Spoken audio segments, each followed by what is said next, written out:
Minimum downside 61 पर probability of more downside. शनिवार शोध में सिल्वर का एनालिसिस। ऐसा लगेगा कि सिल्वर धरातल में चला गया है। तो मुझे बताइए सिल्वर का एनालिसिस कैसा चल रहा है और प्रेडिक्शंस कैसी चल रही हैं। क्या आपको पसंद आ रहा है या नहीं आ रहा है? चाहे पसंद आ रहा है या नहीं आ रहा है, नीचे कमेंट करके ज़रूर बताइएगा। आपकी फीडबैक नेगेटिव हो या पॉजिटिव हो उससे फ़र्क नहीं पड़ता, लेकिन एब्यूजिव लैंग्वेज मत यूज़ करिएगा। तो चलिए देख लेते हैं कि हमारा प्रेडिक्शन क्या था, एनालिसिस क्या था और अब क्या हो रहा है।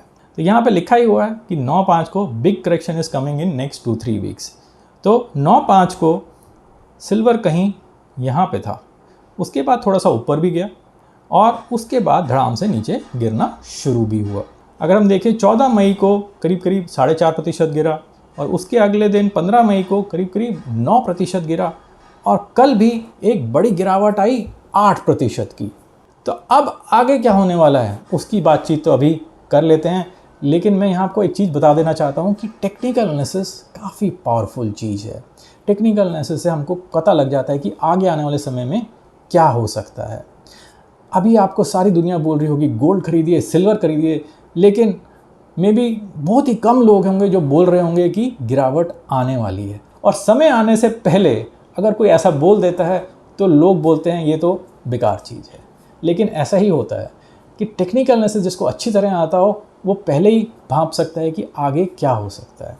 और सिल्वर के एनालिसिस के बारे में भी आपको याद होगा कि जब सिल्वर का अप ट्रेंड 2025 में शुरू होने वाला था तभी मैंने वीडियो बना के बोल दिया था कि सिल्वर अब बहुत ऊपर जाएगा। ऐसी बात ये नहीं है कि लॉन्ग टर्म एनालिसिस नहीं हो सकता, लॉन्ग टर्म एनालिसिस भी हो सकता है और प्रॉफिटेबल भी हो सकता है।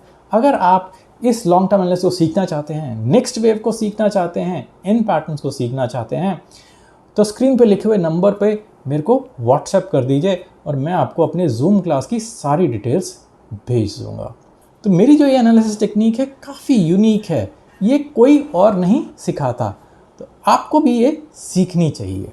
तो चलिए अब देख लेते हैं कि आगे क्या हो सकता है। तो मुझे जो लग रहा है कि अब जो वेव बन रही है वो कुछ इस प्रकार से बन रही है और ये सिल्वर के प्राइस को काफ़ी नीचे देके जाएगी। ऐसा लगेगा कि सिल्वर धरातल में चला गया है। तो हमने पिछले सप्ताह भी बात करी थी और उससे पिछले सप्ताह भी बात करी थी कि सिल्वर की करेक्शन करीब 20% की हो सकती है। 20% तो हो ही चुकी है ऑलमोस्ट, लेकिन इससे ज़्यादा ही जानी चाहिए। तो अभी भी हम यही मान के चलेंगे जो 23 मार्च को लो बना था $61 का, वहाँ तक तो जाना ही चाहिए, उसके बाद भी नीचे जाएगा। तो बहुत ही अच्छी प्रोबेबिलिटी है कि उसके बाद भी नीचे जाएगा। तो चलिए ये लेवल्स में यहाँ पे लिख देता हूँ।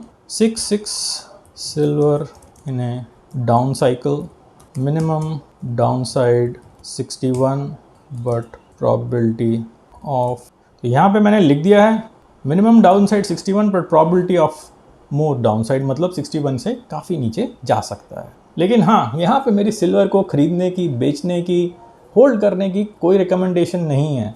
वो आपका अपना डिसीजन होना चाहिए और उसके लिए आप मेरी लाइव क्लास में ज़रूर आइएगा। तो मुझे बताइए आपको कैसा लगा ये वीडियो। आशा करता हूँ कि अच्छा ही लगा होगा। अगर अच्छा लगा है तो लाइक और सब्सक्राइब ज़रूर करिएगा और इस वीडियो को अधिक से अधिक शेयर करिएगा और मेरी जूम क्लास ज्वाइन ज़रूर करिएगा, तभी आपको समझ में आएगी कि ये ऐसे एनालिसिस मैं कैसे करता हूँ। नमस्ते और धन्यवाद।